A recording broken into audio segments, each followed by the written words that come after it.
Building मधले म्हणले आम्हाला कुठेतरी फिरायला घेऊन चल. म्हणलं त्र्यंबकेश्वरला जाऊ.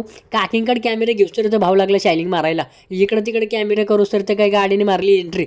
गाडीवाला नुसतं बंपरच होता. आपलाच माणूस मराठी, गाडी दिसायला एकदम सुंदर. गाडीवाल्याने घेतले मागं. तेवढ्यात काका म्हणले येऊन दे ना, ते घालशील कोणच्या अंगाव.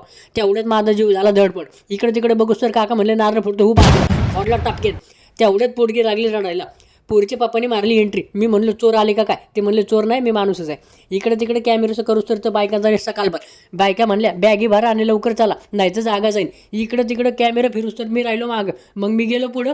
तेवढंच बघतो ते काय आजीबाईने मारली होती एंट्री. आणि आजी म्हणल्या हो बाजूला, नाही ते कांसाड फोडील. तेवढेच मम्मी आली. शिवची मम्मी म्हणले दादा बघ दादा.